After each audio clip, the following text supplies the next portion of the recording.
ഹരേ കൃഷ്ണ, ജയ ശ്രീ രാധേ രാധേ. ജീവിതത്തിൽ ഒന്നും നേടിയെടുക്കാനായില്ല, ആരുമില്ല. നാളെ എന്താകും എന്ന ഭയത്തിലൂടെയാണ് മുന്നോട്ട് പോണത്.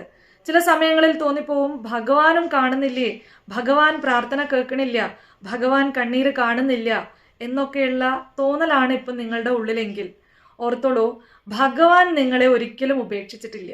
ഭഗവാൻ നിങ്ങളെ ആ ഭഗവാനിലേക്ക് കൂടുതൽ അടുപ്പിക്കുകയാണ് ചെയ്യുന്നത്. നിങ്ങളുടെ കർമ്മഫലത്തെ ഭഗവാൻ പൂർണ്ണമായും നിങ്ങളിൽ നിന്ന് ഇല്ലാതാക്കി നിങ്ങളാകുന്ന വ്യക്തിയിൽ നന്മ നിറയ്ക്കുകയാണ്. നിങ്ങളുടെ ഉള്ളിൽ നിങ്ങൾക്ക് എന്തൊക്കെയാണോ പോരായ്മകൾ ഉള്ളത് അതിനെയെല്ലാം ഭഗവാൻ നികത്തി നിങ്ങളെ പുതിയ ഒരു വ്യക്തിയായി രൂപാന്തരപ്പെടുത്തുകയാണ് ചെയ്യുന്നത്. യശോദാമ്മയും ഗോപികമാരും രാവിലെ മുതൽ വൈകുന്നേരം വരെ പണിയെടുത്ത് പല കുടങ്ങളിലും വെണ്ണകൾ ഇങ്ങനെ നിറച്ചു വെക്കും. ഭഗവാൻ കാണാതെ അതിനെ എവിടെയെങ്കിലുമൊക്കെ കൊണ്ടുപോയി ഒളിപ്പിച്ചു വെക്കും. എന്നാൽ ഭഗവാൻ അതിനെ കണ്ടെത്തി ആ ഓരോ കുടങ്ങളിൽ നിന്നും വെണ്ണകളെടുത്ത് അതിനെല്ലാം കഴിച്ചു തീർക്കും. ഭഗവാനോട് യശോദാമ്മയ്ക്കും ഗോപികമാർക്കും ചോദിക്കാനുള്ള ചോദ്യം, കണ്ണാ ഇത്രയൊക്കെ കഷ്ടപ്പെട്ട് ഉണ്ടാക്കി വെക്കുന്ന ഈ വെണ്ണ എന്തിനാണ് ഇങ്ങനെ മോഷ്ടിച്ച് തിന്നുന്നത്? അപ്പോൾ ഭഗവാൻ ഒരു പുഞ്ചിരിയുണ്ട്. ഈ പുഞ്ചിരിയുടെ അർത്ഥം എന്താണെന്നറിയോ?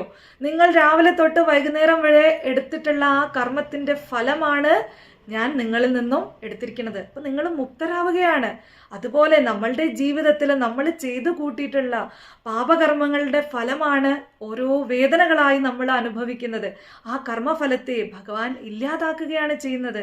എന്നിട്ട് ആ ഭഗവാനെ തന്നെ ഭഗവാൻ നമുക്ക് നൽകുകയാണ്. അപ്പൊ അത് മനസ്സിലാക്കി നമ്മൾ ആ ഭഗവാന്റെ പാദത്തിൽ ശരണം പ്രാപിക്കുകയാണെങ്കിൽ, ആ ഭഗവാന് സറണ്ടർ ചെയ്ത് ജീവിക്കുകയാണെങ്കിൽ തീർച്ചയായിട്ടും നമ്മുടെ എല്ലാ വേദനകളെയും ഭഗവാൻ ഇല്ലാണ്ടാക്കി തരും. ആ ഭഗവാനെ അടിയുറച്ച് വിശ്വസിക്കുകയാണ് വേണ്ടത്. ആ ഭഗവാൻ എങ്ങനെ നടത്തുന്നുവോ അതിലെല്ലാം ആ ഭഗവാന്റെ ഒരു ലീല ഒളിഞ്ഞിരിക്കുന്നുണ്ടാവും. അത് നമ്മളുടെ നല്ലതിന് വേണ്ടിയാണ് എന്ന് നമ്മൾ മനസ്സിലാക്കുകയാണെങ്കിൽ നമ്മളുടെ ജീവിതത്തിൽ സന്തോഷവും സമാധാനവും ആ ഭഗവാന്റെ കാരുണ്യവും എപ്പോഴും നിലനിൽക്കും. ഭഗവാന്റെ അനുഗ്രഹം ഉണ്ടാവട്ടെ.